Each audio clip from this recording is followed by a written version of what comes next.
Hello! And today we carry on to Transporter 3. And unfortunately, it's our last installment with Jason Statham. So, let's make the best of this. Let's go in. Happy thoughts, positive vibes, and let's dive into Transporter 3, shall we? We open to two guys breaking into a shipping crate. They think it's booze, but it's clearly not, because when they get a good look into the barrel, it knocks them out, and the whole ship goes into a high alert over this. It's some kind of toxic waste. And then we jump to a black Audi driving off of a ship of its own.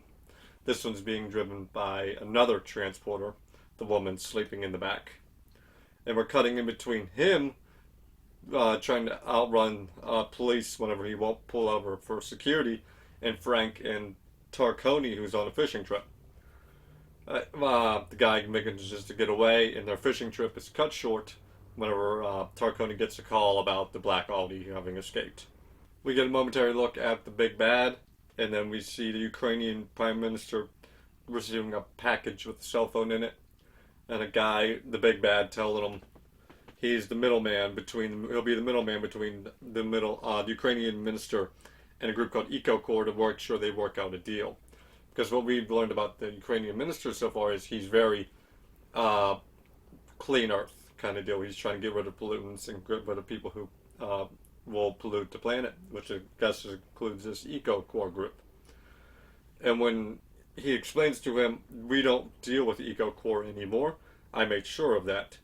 He's like, well, maybe you should study the rest of the package. And he gets a picture that shocks him, but we're off to Frank, who just moves out of the way in time for the black Audi to come crashing into his living room. And we see the same guy. He's been shot, bleeding, and unconscious. And we get a little bit of a flashback with Frank turning down a job and giving them Malcolm's name as a reference. The guy doesn't like it. They try to fight Frank, but we all know how that goes. Not well for them. Back to the present, though. The guy is semi-conscious, and he's trying to explain to Frank how he can't leave the car. But Frank doesn't understand what he's saying or anything. He's already called a paramedic. And they come and take him out, and they get him loaded in the ambulance.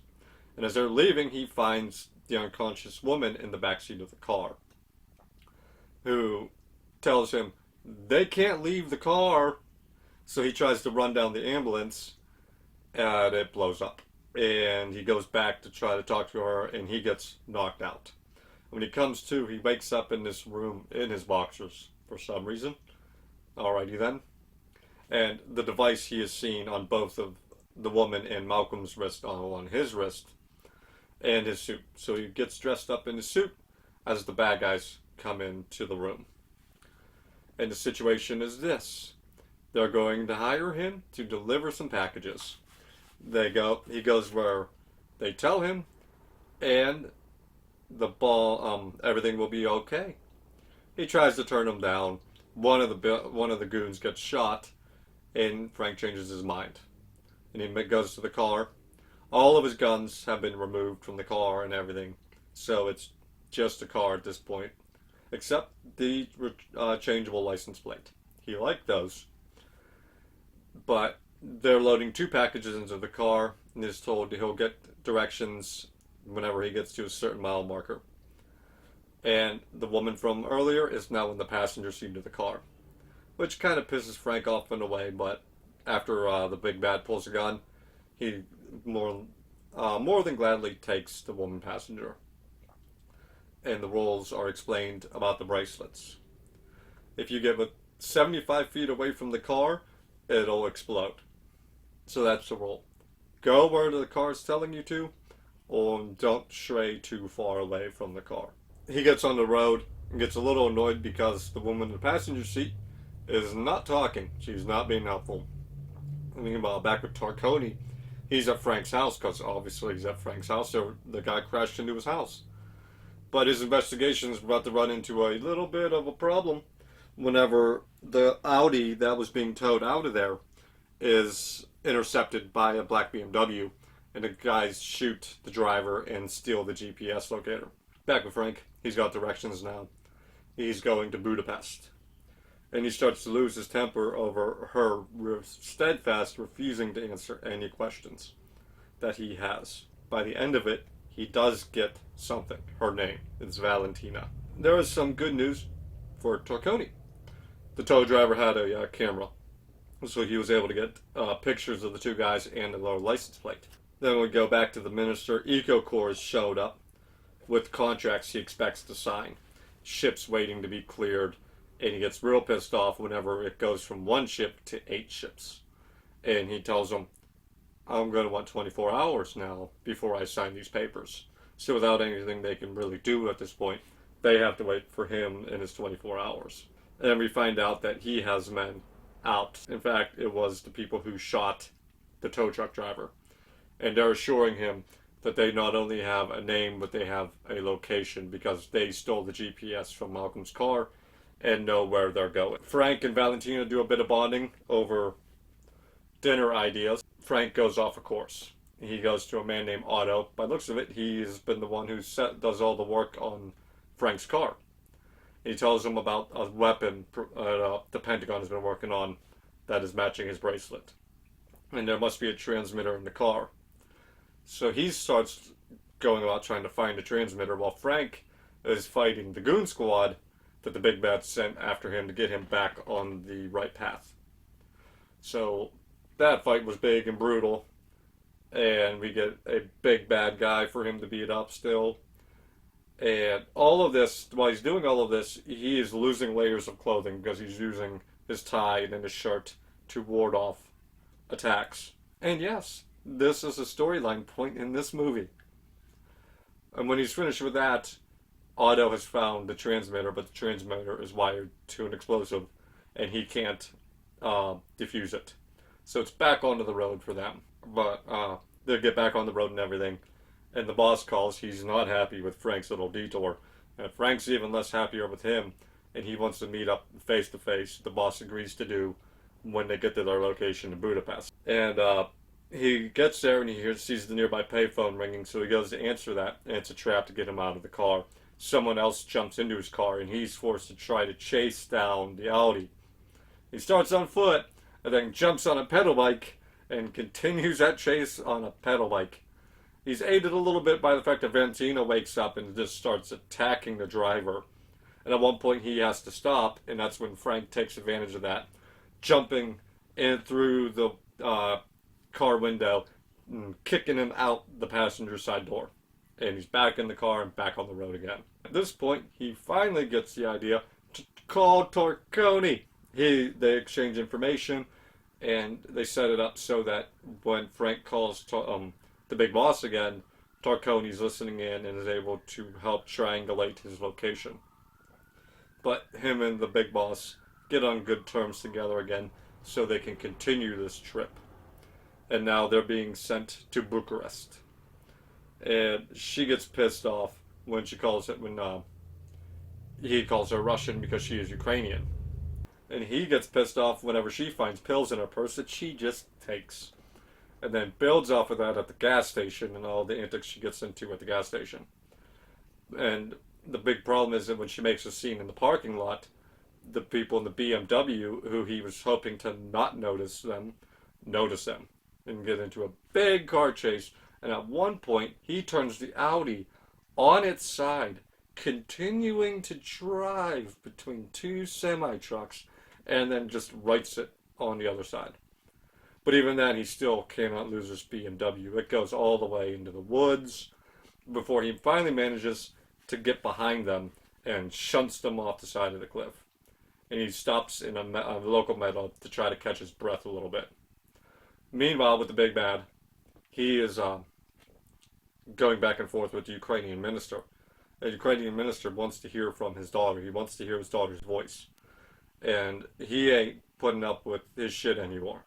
At a point, he even calls out the big bad's name, and his name is Mr. Johnson.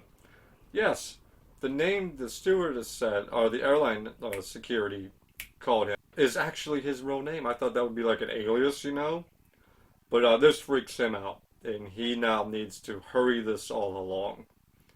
And he's running an issue.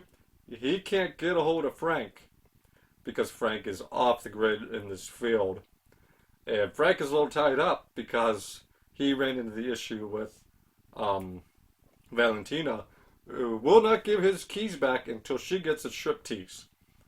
And then striptease leads to a kiss, which leads to them in the back seat of the car. And then we get her backstory later on in the evening of what actually happened to her. And she was at a party, and she was someone drugged her drink, and she woke up. She was in the back seat of Malcolm's car, and Malcolm was freaking out. He's never done anything like this. It's not supposed to be like this.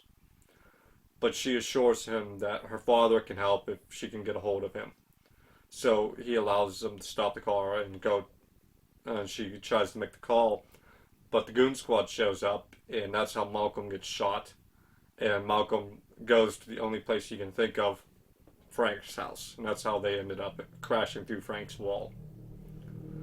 And now Frank has to try to figure out what to do with this situation. Well, when they finally get back on the road again, he's rerouted from Bucharest to Odessa, and the Ukrainian minister is joined by Tarconi, who informs him of the situation, everything going on, and Tarconi even calls Frank. And he even starts recognizing there's a bit of attachment in Frank's voice when it comes to Valentina. And it takes him by pleasant surprise. The next morning, everything's happening, and he's now following directions from Johnson himself.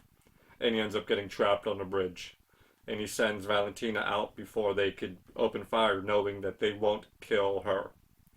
Of course, the moment she's out of the path, they open fire, and he's forced to drive the car into the lake. You'd think would be a problem, because as Johnson says, well, he stays in the car, he drowns. He goes away from the car, he explodes. This is not a problem for Frank Martin, who uses the 2 duffel bags as flotation devices. He fills them up with air from, I don't know if it's duffel bags or if it was just bags he had in the back of the car, which I could believe he's prepared for everything, but this is insane. He fills them up with air from his tires and turns his car into like a giant flotation device. And by the time Tarconi gets there, he's being towed out of the pot.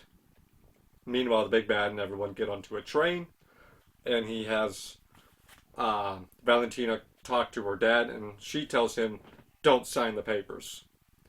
Which obviously pisses everyone off, but the dad is given 15 minutes to sign those papers. Frank and Tarconi manage to get the Audi going, and they get due to the last phone call, they were able to triangulate that he's on this train. So Frank goes, and he jumps the Audi onto the top of the train car, and he jumps into the train car and starts fighting his way through. Valentina has escaped Johnson, is running toward the front of the train. Johnson is chasing after her. Frank is killing his way after both of them. Before he can reach there, though, the collar starts beeping, and he has to go back for the car. Johnson does try his best. He detaches the train, but his train car from that train car. But Frank just jumps the car into his train car.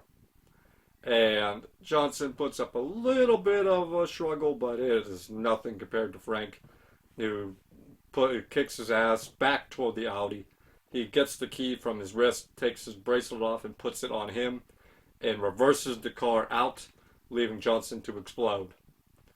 The dad does sign the papers, but before he can hand them over, he gets the call that his daughter's safe, and he rips them up, and he leaves the 2 guys, the 3 EcoCorps guys in the room, to go give his speech about why no one should do business with people like them. We jump a little bit ahead of time, and Frank and Tarconi are once again on their fishing trip, but this time he's not alone. Valentina is with them, and she talks to him, instead of catching fish for lunch, they should just go get fish for lunch, and that's how the movie ends. The action sequences in this movie are still a lot of fun to watch. Jason Statham still has a shit ton of charisma. They do kind of lose a bit of something with the big fight sequences in this movie, because unlike the last 2, where they seem to find a way to help him out with these big group fights by putting him into tiny corridors and areas where they can't all just jump on him at the same time, this movie is much more just let him do the big fight scenes. It's fine. And they're fun to watch. I'm not trying to like say they're not fun to watch. It's just it loses a little something whenever it's just him fighting people who are only attacking him two at a time for no other reason besides because. So I love the big bad in this movie, Robert Kepner. He did a really great job. I love the fact that he wasn't some big skilled fighter, but just like this really smart mastermind who worked out this ingenious plan, as he puts it, to where no one would be hurt, no one could be found, and it all goes to hell. And he's not a fighter, and as he proves it against Frank, he can't really fight at all against someone who knows what they're doing. The chemistry between Jason Statham and Natalia Rudakova, who played Valentina, was excellent. On just such great chemistry. They had such great back and forth conversations with each other. And while we all know the one true pairing is Frank and Tarconi, I'll take Valentina as a close second because it does bring out the other side of Frank, who's this guy who's bound by rules and regulates himself to every little thing is mandated and planned ahead, and she plans nothing at all. She's the antithesis, antithesis of living life to the fullest and brings that out of Frank, and they made a fun pairing together. And I do still love to see the friendship between Frank and Tarconi have grown to the point where they're laughing and having a good time fishing and everything. And I like the fact they utilized that here instead of the last movie where Tarconi was in the movie but they were never, in the same place at the same time for very long except for the end. Yeah, that's all my thoughts for Transporter 3. I don't have many. It's just a fun little action movie. I think... What to grade it, though? What to grade it? Well, I think the fight scenes are a bit lesser than Transporter 2.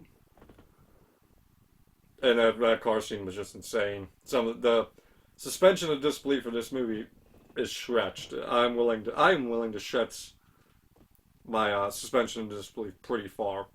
And I'm okay with it in this movie being stretched pretty far because he does insane shit. It's just Frank who just does it. But that will be depending on the person, obviously. I really liked the character of Valentina. I liked the chemistry those two had. So, I will be more than generous. Let's give it A minus, shall we? That seems fair grade to me. I really did enjoy this movie. I enjoyed the characters. I enjoyed the big bad. A minus, final grade. And with that said, have a good day, have a good evening, have a good night, afternoon, wherever you are, whenever you are watching this. I hope you're having a good one. And with that, bye-bye.